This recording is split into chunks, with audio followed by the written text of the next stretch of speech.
ড্রামাটা personally আমার খুব ভালো লেগেছে। আর এই ড্রামাটার যে আমি 2টো এপিসোড দেখার পর আমি 3 নম্বরের জন্য ওয়েট করছি কবে আমি 3rd এপিসোডটা দেখতে পাবো। সো ইয়ার নো মোর বক, চলো এই বেদমলি এক্সপ্লেনেশন স্টার্ট করা যাক। বাট দাঁড়াও, এক্সপ্লেনেশনে যাওয়ার আগে এর একটা যে শর্ট স্টোরি তো আমি বলে দিই, যাতে তোমাদের কাছেও এই স্টোরিটা একটু ইন্টারেস্টিং লাগে। সো স্টোরি ইজ স্কুলের মোস্ট পপুলার 4 জন বান্দা, যাদের গ্রুপের নাম F4, যারা হ্যান্ডসামের সাথে অনেক বড় লোক। বলতে গেলে এদের কথায় পুরো স্কুল ওঠে আর বসে। এরা নিজেদের এন্টারটেনমেন্টের জন্য একটা রেড কার্ড গেম স্টার্ট করে। আর এই রেড কার্ড যদি কোনো স্টুডেন্ট পায় তাহলে তো তার ভাই অবস্থা পুরো খারাপ হয়ে যায়। পুরো স্কুল তাকে নানা রকম ভাবে টর্চার করতে থাকে। দেন আমাদের হিরোইনের কথা বলি। আমাদের হিরোইন পুর ফ্যামিলি থেকে বিলং করতো, আর সে এই স্কুলে শুধুমাত্র স্পোর্টস স্কলারশিপের জন্য অ্যাডমিশন নিতে পেরেছে। আমাদের হিরোইন F4 থেকে 10 হাত দূরে থাকতো, বাট একদিন অ্যাক্সিডেন্টলি নিজের ফ্রেন্ডকে বাঁচাতে গিয়ে ও F4 এর কাছে টার্গেট হয়ে যায়। তারপর থেকে F4 এর লাইফ পুরো চেঞ্জ হয়ে যায়। সো এই স্টোরিটার মধ্যে লাভ, ফ্রেন্ডশিপ, ইমোশনস, রোম্যান্স সব পুরো ভরে ভরে রয়েছে। তো চলো এপিসোডটা স্টার্ট করা যাক। এপিসোডের স্টার্টিং এ আমরা হাই স্কুলের কিছু সিন দেখতে পারি, যেখানে কেউ ক্যাফেটেরিয়াতে বসে খাবার খাচ্ছিল, কেউ মাঠে দৌড়াচ্ছিল, আবার কেউ সেলফি তুলছিল। ঠিক তখনই আমরা একটা ক্লাসের সিন দেখি, যেখানে আমাদের হিরোইন একা একা চুপচাপ বসে হোমওয়ার্ক করছিল। সো ইনি হলেন আমাদের হিরোইন গড়িয়া। গড়িয়া যখন চুপচাপ নিজের হোমওয়ার্ক করছিল, তখন তার সাথে একটা মেয়ে কথা বলতে আসে, যার নাম হানা। সে আজ ইউএস থেকে এই স্কুলে শিফট হয়েছিল। তারপর গড়িয়াও নিজের নাম বলে। হানা যখন তাকে জিজ্ঞাসা করে তুমি এখানে একা কেন হোমওয়ার্ক করছো, দেন গড়িয়া যখন রিপ্লাই করে হানার কথাতে, আমরা জানতে পারি গড়িয়া এখানে অ্যাথলেটিক্স স্কলারশিপের জন্য এসেছে, আর সে তার স্টাডিতেই বেশি ফোকাস করতে চায়। এছাড়া গড়িয়া বলে আমি জানি না যে আদার্স সবার সাথে কিভাবে কথা বলবো। যখন হানা রিসেন্ট জিজ্ঞাসা করে, গড়িয়া আশেপাশে 3টে মেয়েকে দেখিয়ে বলে দেখো ওরা নিজের এক্সপেন্সিভ ব্যাগের ব্যাপারে কথা বলছে, বা সামারে কোথায় যাবে ভ্যাকেশনে সেটা নিয়ে কথা বলছে। তারপর গড়িয়া হানাকে বলে তুমি যদি চাও তো তুমি অন্য কারোর সাথে কথা বলতে পারো, আমি খারাপ মনে করবো না, আর আমি একটু বোরিং। এটা শুনে হানা যখন ওখান থেকে চলে যায়, গড়িয়া একটু মুডটা অফ করে। বাট ঠিক তখনই হানা তার কাছে খাবার নিয়ে এসে বলে এই নাও আমি বানিয়েছি, তুমিও নিতে পারো, আর আমি তোমার ফ্রেন্ড হতে চাই গড়িয়া। তারপর দুজনের মধ্যে ভালোই ভালো ফ্রেন্ডশিপ হয়েছে। হানা যখন গড়িয়ার কাছে কিছু টিপস চাই এই স্কুলের ব্যাপারে, তখন গড়িয়া সবকিছু বলতে থাকে গেমের ব্যাপারে, F4 এর ব্যাপারে। নেক্সট সিনে একটা ছেলেকে দেখতে পাই যার লকারে ওই রেড কার্ডটা ছিল। তারপর সবার ফোনে মেসেজ আসে আর তারা কোথাও দৌড়ে দৌড়ে যায়। দেন বড় বড় গাড়িতে আমাদের বড় বড় বাবুদের এন্ট্রি হয়, আমাদের হিরোদের, সরি, একদিকে আমাদের হিরোদের এন্ট্রি হয়, অন্যদিকে সেই ছেলেটা রেড কার্ডটা পেয়ে খুব ভয় পেতে থাকে, আর একদিকে গড়িয়া এইসব গেমের ব্যাপারে হানাকে বোঝায়। দেন গেম স্টার্ট। তারপর ওই ছেলেটাকে নানা রকম ভাবে স্কুলের স্টুডেন্টরা টর্চার করতে থাকে, কখনো তার সামনে জল ফেলে দেয়, কখনো উপর থেকে ফুলের টপ ফেলে দেয়। তারপর তার ফোন আর ব্যাগ নিয়ে সব স্টুডেন্টরা দৌড়তে থাকে। সেই ছেলেটা দৌড়তে দৌড়তে একটা পুরনো স্টেডিয়ামের সামনে চলে আসে, যেখানে কোনো সিসিটিভি ক্যামেরা ছিল না। তারপর কিছু স্টুডেন্টরা তাকে ধরে ভিতরে নিয়ে যায়। অন্যদিকে গড়িয়া যখন এই গেমের ব্যাপারে হানাকে বলছিল, তখন আমরা জানতে পারি সব টিচার্স তো দূরে থাকে, ইভেন কি ডাইরেক্টরও এই গেমের এগেইনস্টে কিছু বলতে পারে না। ওই পুরনো স্টেডিয়ামে জলের ওপর যখন ছেলেটাকে সবাই মারছিল, তখন আমরা দেখতে পারি ওখানে কোনো ফোন বা ক্যামেরা অ্যালাউ না। এখানে আমরা একটা জিনিস লক্ষ্য করি, ছেলেটাকে যখন সবাই মারছে তখন বাকিরা সব হাততালি দিচ্ছিল আর খুব মজা পাচ্ছিল। উফ, হোয়াট আ গেম, সিরিয়াসলি। দেন এখানে আমাদের হিরোদের এন্ট্রি হয় পুরো স্লো মোশন স্টাইলে, যাদের দেখে বাকি মেয়েরা ও করে সাউট করতে থাকে। দেখা যাক আমাদের হিরোরা কত হ্যান্ডসাম। F4 এর এন্ট্রির পরে যখন তারা সোফাতে বসে, তখন একটা ছেলে তাকে গিয়ে ফোন দেয়। দেন আমরা জানতে পারি যে ছেলেটাকে তারা মারছিল, ওই ছেলেটা আগের গেমে কিছু ভিডিও করে রেখেছিল, এই জন্য সে আজ রেড কার্ডটা পেয়েছে। F4 এর একটা মেম্বার তার কিছু টেকনিক্যাল সোর্স লাগিয়ে ওই ছেলের সামনে তার ফোন থেকে ভিডিওগুলো ডিলিট করে দেয়। তারপর ছেলেটার সামনে তার ফোনটা জলে ফেলে দেয়। এখানে বাকি সবাই খুব মজা নিচ্ছিল, আর এই ছেলেটার উপর সবাই পেপার ফেলছিল। দেন ওই ছেলেটা রেগে গিয়ে F4 এর একটা মেম্বারকে পাঞ্চ করে দেয়। বাট তার কিছুক্ষণ পরে F4 এর ওই মেম্বারটা যখন ওই ছেলেটাকে দাম দাম করে মারে, তখন ছেলেটার নাক থেকে পুরো রক্ত বাড়িয়ে আসছিল। এখানে এই ছেলেটার জন্য আমার যা খারাপ লাগছিল কি বলবো। F4 এর ওই মেম্বারটা যখন ছেলেটাকে মারছিল, তখন আরেকটা মেম্বার ওখান থেকে উঠে যখন চলে যাচ্ছিল, তখন আমাদের হিরোইনের সাথে, গড়িয়ার সাথে চোখে চোখে চোখ পড়ে যায়। আই থিঙ্ক এদের মধ্যে ইন ফিউচার কিছু একটা হতে পারে। সেই ছেলেটাকে এফোর এর মেম্বার মারছিল, সেই ছেলেটা উঠে সবাইকে বলে তোমাদের কি হয়েছে, তোমার নিজেদের চোখ খোলো, আমরা যদি একসাথে কাজ করি তাহলে আমরা এই গেমটা স্টপ করতে পারি। তার কথা কেউ শোনে না। ওই ছেলেটার এমন কথা শুনে আদার সব ছেলেগুলো তাকে ধরে মারতে থাকে। তারপর এফোর এর ওই মেম্বারটা সবাইকে স্টপ করে ছেলেটাকে বলে তুমি দেখতে পাচ্ছ না আমি এদের কাউকেই অর্ডার দিইনি, এরা নিজের ইচ্ছাতেই তোমাকে বুলি করছে। এর সাথে বলে এফোর কিছু করে না, আমরা জাস্ট এই ব্যাপারটাকে অ্যালাউ করি। তারপরে ছেলেটাকে সবাই খুব মারতে থাকে। ওখান থেকে এফোর এর মেম্বাররা যখন সব চলে যাচ্ছিল তখন একটা মেম্বার বলে এ যেন বেঁচে ফিরে। দেন আমরা গড়িয়াকে দেখতে পারি, যার মুখ দেখে মনেই হচ্ছিল সে জাস্ট আর এই ব্যাপারটা সহ্য করতে পারছিল না। তারপর গড়িয়াকে স্কুলের ছাদে যেতে দেখি, যেখানে গিয়ে নিজের সব ফ্রাস্ট্রেশন গুলো চেঁচিয়ে চেঁচিয়ে বলছিল। গড়িয়া যখন ওখান থেকে চলে আসে তখন আমরা দেখতে পারি একটা কর্নারে ওখানে রেন বসেছিল আর সে গড়িয়ার এমন বিহেভিয়ারে স্মাইল করছিল। নেক্সট সিনে গড়িয়াকে একটা ফ্লাওয়ার শপে দেখতে পাই, যেখানে তার বেস্ট ফ্রেন্ড ক্যানিং ছিল, তার সাথে তার আঙ্কেলও ছিল। গড়িয়া এই ফ্লাওয়ার শপে পার্ট টাইম জব করতো। গড়িয়া যখন এফোর কে নিয়ে তার মুডটা অফ করেছিল তখন তার ফ্রেন্ড ক্যানিং তাকে স্ন্যাক্স খাইয়ে বলে এবার তো স্মাইল কর। তারপর তার আঙ্কেল এফোর এর ব্যাপারে ভালো ভালো কিছু কথা সার্চ করতে থাকে। এফোর গ্রুপের মধ্যে ফার্স্ট মেম্বার থাইম, যে খুব হ্যান্ডসাম ছিল আর তাদের থাইল্যান্ডে নাম্বার 1 রিয়েল এস্টেট কোম্পানি ছিল। থাইম বিশাল কুল ছিল আর তার সাথে সব মেয়েরা তার প্রেমে হুমড়ি খেয়ে পড়তো, এরকম একটা ব্যাপার। থাইম স্পোর্টসে খুব ভালো ছিল। যখন গড়িয়ার আঙ্কেল থাইমের ব্যাপারে ভালো ভালো কথা বলছিল তখন গড়িয়া বলে সে তো অর্ধেক দিন ক্লাসেই যায় না, সব সময় তো খেলে, নিজের গ্রেডস ও চেঞ্জ করে নেয়। গড়িয়া বলে সে স্পোর্টসে ভালো হতে পারে বাট মানুষ হিসাবে সে খুব রুড। গড়িয়ার কাছে এমন খারাপ খারাপ কথা শুনে তার আঙ্কেল বলে আচ্ছা নেক্সট মেম্বার। তারপর নেক্সট মেম্বারকে দেখায় যার নাম এমজে। যেসব মেয়েরা পার্টি করতে ভালোবাসতো তারা সবাই এই এমজে কে চেনে। এমজে দেখতে কতটা কুল ব্যাড বয় টাইপ ছিল। গড়িয়ার আঙ্কেল যখন এমজের ব্যাপারে ভালো ভালো কথা বলছিল গড়িয়া তখন বলে অনেক বডিগার্ডরা তার আশেপাশে থাকে, তাকে তো একটা মাফিয়া মনে হয়। তাই আঙ্কেল বলে আচ্ছা ঠিক আছে নেক্সট পার্সন। তখন কেভিনের ব্যাপারে বলে। আমরা এখানে নোটিস করি গড়িয়ার ফ্রেন্ড কেভিনের প্রোফাইল ইনস্টাতে সার্চ করছিল। আই থিঙ্ক এদের দুজনের মধ্যেও কিছু হতে পারে, আই মিন গড়িয়ার ফ্রেন্ড আর কেভিনের মধ্যে। কেভিনের ফ্যামিলিও রিচ হওয়ার সাথে ওর ফ্যামিলি মেম্বারসদের মধ্যে অনেকই পলিটিক্যাল নেতাও ছিল। গড়িয়ার ফ্রেন্ড যখন কেভিনের ব্যাপারে ভালো কথা বলছিল তখন গড়িয়া তাকে স্টপ করে বলে দাঁড়াও, ও তো 1 নম্বরের প্লে বয়। সবার লাস্ট এখানে রেনের কথা বলে। রেনের ফ্যামিলির নাম্বার 1 হেলথ সেন্টার ছিল থাইল্যান্ডে। রেন কি যতটা হ্যান্ডসাম দেখতেছে ততটাই একটু মিস্টিরিয়াস গায় ছিল, একটু চুপচাপ থাকতো। আর রেন পেইন্টিং করতে খুব ভালোবাসতো। গড়িয়া রেনের ব্যাপারে বলে ও আদার F4 এর মেম্বারদের থেকে একটু আলাদা।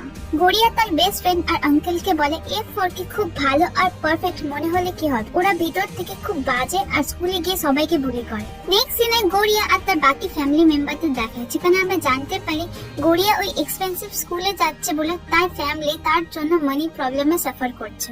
তা সত্ত্বেও তার ফ্যামিলি তাকে নিয়ে খুব প্রাউড ফিল করে।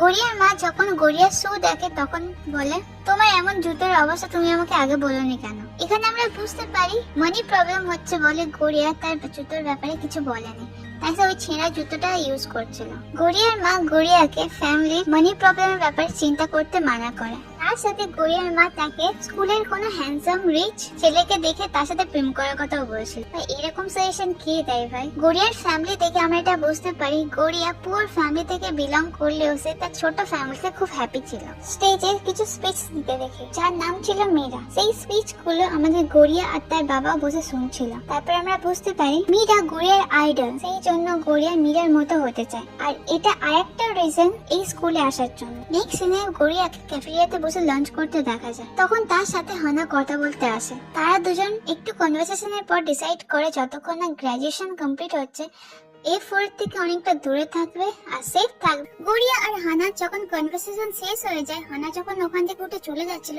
ঠিক তখনই A4 এর একটা মেম্বার থাইমের সাথে তার ধাক্কা লেগে যায়। থাইম আর হানার ধাক্কা লাগাতে হানার প্লেটে যে নুডলস গুলো ছিল সব থাইমের জুতোর উপর পড়ে যায়, যেটা দেখে থাইম বলে তুমি এইভাবে একটা ছেলেকে অ্যাপ্রোচ করতে চাইছো? হানা ভয় পেয়ে আর কাঁপতে কাঁপতে বলে সরি, আমি তো সেটা করতে চাইনি, এটা অ্যাক্সিডেন্টালি হয়ে গেছে। আর তাকে অনেক করে সরি বলতে থাকে, বলে আমি এই শুটা নতুন কিনে দেবো। যেটা শুনে থাইম বলে তুমি এর একটা নতুন কিনে দেবে? তুমি জানো এই জুতোটা কতটা এক্সপেন্সিভ? এটা প্যারিস থেকে বানানো হয়েছে। এমন শুনে হানা ওখানে কাঁদতে কাঁদতে বলে থাইম সরি, আমি এটা করতে চাইনি, আমাকে প্লিজ ক্ষমা করে দাও। থাইম বলে যা হওয়ার তো হয়ে গেছে, এবার কি করা যাবে? তখন আশেপাশের বাজে স্টুডেন্ট গুলো ওই জুতোটা চেটে পরিষ্কার করতে বলে। এগুলো দেখার পর গড়িয়া নিজের উপর কন্ট্রোল রাখতে পারেনি, সে সঙ্গে সঙ্গে টেবিলের উপর হাত রেখে বলে ইনাফ। তারপর টাইমকে গিয়ে বলে তুমি দেখতে পাচ্ছ না আমার ফ্রেন্ড যা করেছে জেনে বুঝে করেনি, ওকে তুমি ক্ষমা করে দিতে পারছো না? যেটা শুনে থাইম বলে তুমি কি আমাকে অর্ডার করছো? কোরিয়া বলে না না ভুল বুঝছো, আমি তোমাকে অর্ডার করছি না। তারপর থাইম বলে ঠিক আছে আমি তোমার অর্ডারে তোমার ফ্রেন্ডকে ছেড়ে দিচ্ছি। তারপর তার ফ্রেন্ডের কাছে কানে কানে গিয়ে বলে তুমি খুব লাকি, তুমি এমন একটা ফ্রেন্ড পেয়েছো। তারপর ওখান থেকে বাকি টিম মেম্বার সব চলে যায়। নেক্সট সিনে কোরিয়া যখন নিজের লকার রুম খোলে তখন দেখে সেই রেড কার্ড তার লকার রুমে ঝুলছে। মানে এখানে স্পষ্ট বোঝা যাচ্ছে গড়িয়া এবার F4 এর টার্গেট হয়ে গেছে। ও দেখা যাক স্টোরিতে আগে কি হয়। গড়িয়া রেড কার্ডটা দেখে ওখান থেকে সঙ্গে সঙ্গে লকারটা বন্ধ করে একটা স্যারকে বলে স্কুলের পেশেন্টস রুমেতে গিয়ে লুকিয়ে বসে থাকে। তারপর গড়িয়া হোয়াটসঅ্যাপে জানতে পারে যে সবাই জেনে গেছে যে সে এখানে আছে। যখন দুটো ছেলে তাকে খুঁজতে আসে তখন সে ওখান থেকে জানলা দিয়ে পালায়। সেই যখন স্কুলের একটা লবিতে হাঁটছিল তখন কিছু ছেলেরা তাকে বল দিয়ে ফেলে দেয়। তারপর তার ফ্রেন্ডকে দেখতে পায়। তার ফ্রেন্ডের মধ্যে অতটা সাহস ছিল না যে সে গড়িয়াকে এসে হেল্প করবে। ঠিক তখনই উপর থেকে কিছু মেয়েরা গড়িয়ার উপর জল ফেলে দেয়। গড়িয়া ওখান থেকে দৌড়তে দৌড়তে স্কুলের ছাদে যায়। গড়িয়া স্কুলের ছাদে গিয়ে নিজের আবার ফ্রাস্ট্রেশন গুলো বলতে থাকে। ঠিক তখনই ওখানে রেনের সাথে দেখা হয়েছে। রেনকে দেখে গড়িয়া ভয় পেয়ে যায়। রেনাকে বলে জানো এই জায়গাটা বিশাল শান্ত ছিল তুমি আসার আগে পর্যন্ত। গড়িয়া যখন ওখান থেকে চলে যাচ্ছিল রেন তার হাতটা ধরে একটা কর্নারে নিয়ে আসে। তারপর গড়িয়াকে যে দুটো স্টুডেন্ট খুঁজতে এসেছিল তাদের কাছ থেকে রেন গড়িয়াকে বাঁচিয়ে নেয়। রেনের কথাতে গড়িয়া ওখানে অনেকটা টাইম লুকিয়ে ছিল। ও যখন বাড়াচ্ছিল আমরা একটা জিনিস নোটিস করতে পারি, র্যান গুড়ের একটা খুব সুন্দর পেইন্টিং করেছিল। নেক্সট সিনে গড়িয়া যখন চুপি চুপি লকার রুমে গিয়ে নিজের ব্যাগটা নিচ্ছিল তখন তিনটে ছেলে গড়িয়াকে জোর করে স্টোর রুমে নিয়ে যায়, যেখানে গড়িয়ার সাথে টানা হেঁচড়া করছিল, ইভেন কি তার উপর টর্চার করছিল, তার সাথে একটা ভিডিও বানাচ্ছিল। ওদের টানা হেঁচড়াতে গড়িয়ার শার্টের বোতামটা খুলে যায়। ঠিক তখনই রেন ওখানে এসে ওই ছেলেগুলোকে বাইরে পাঠিয়ে দেয় আর গড়িয়াকে প্রোটেক্ট করে। গড়িয়ার এমন অবস্থা দেখে রেন ওকে একটা চাদর দেয়। গড়িয়া রেনকে দেখে বিশাল কাঁদতে থাকে। রেন ওই ছেলেগুলোকে বাইরে পাঠানোর পরও ওই ছেলেগুলো ওখান থেকে যায়নি। সেই জন্য রেন নিজের ম্যাচটা জ্বালিয়ে আগুন করে যাতে উপরের ওই ওয়াটার পাইপ থেকে জল পড়তে থাকে। এখানে র্যানকে আর বিশাল কিউট লাগছিল। বাই দ্য ওয়ে গাইস, এই চারজন হিরোর আমার কিন্তু র্যানকে সবথেকে বেশি ভালো লেগেছে। তোমরা আমাকে কমেন্টে জানাতে পারো এই চারজন হিরোর মধ্যে তোমাদের কাকে ভালো লাগছে। এই টাইমে র্যান যে একটা স্মাইল দিচ্ছিল, ও সো কিউট ইয়ার, যেটা গড়িয়াও খুব ভালোভাবে নোটিস করছিল। দেন আমরা দেখতে পাই ওই সিকিউরিটি গার্ড গুলো তিনটে ছেলেকে ধরে ফেলেছে। গড়িয়া সেফলি বাড়ি আসার পরে কাউকে কিছু না বলে চাদরের নিচে ঢুকে নিজের ফ্রেন্ডের সাথে চ্যাট করছিল। তার এমন বিহেভিয়ার দেখে তার বাবা মাও টেনশন করছিল। তার বাবা মা এতটাই টেনশন করছিল যে গড়িয়ার রুমের দরজাটা ভেঙে ভেতরে চলে আসে। তারপর ওর মা, ভাই আর বাবাকে বাইরে পাঠিয়ে গড়িয়ার সাথে কথা বলে, যেখানে প্রথমে গড়িয়াকে তো চেয়ার আপ করে স্ট্রং হতে বলে, বাট তার মা আবার তাকে বলে স্কুলের কোনো হ্যান্ডসাম বান্দাকে দেখে প্রেম টেম করো, খেলাতে না, যেটা শুনে গড়িয়ার আবার বিরক্ত ফিল হয়। অন্যদিকে কেভিন আর এমজে যখন পার্টির মজা নিচ্ছিল তখন তারা দেখে থাইম ওই তিনটে ছেলেকে এনে জলে বেশ করে চুবাচ্ছিল, কারণ ওরা গড়িয়ার সাথে মিসবিহেভ করছিল আর বলছিল আমি কি এরকম স্টুপিড থিংস গুলো তোমাদের শিখিয়েছি। তারপর কেভিন আর এমজে থাইমকে একটু শান্ত করে। ঠিক তখনই তার গ্র্যান্ডমা এসে বলে তোমার মা সিঙ্গাপুর থেকে চলে এসেছে। যখন ডিনার টেবিলে বসে তার মার জন্য ওয়েট করছিল, সে একটা আর্টিকেলে দেখে তার মা তার একটা বিজনেস পার্টনারকে রেড কার্ড দিয়েছে। এই মোমেন্টে আমার মনে হচ্ছিল ভাই চলছেটাই কি, ছেলে নিজের স্কুলে সবাইকে রেড কার্ড দিয়ে বেড়াচ্ছে আর মা নিজের বিজনেস পার্টনারদেরকে রেড কার্ড দিয়ে বেড়াচ্ছে।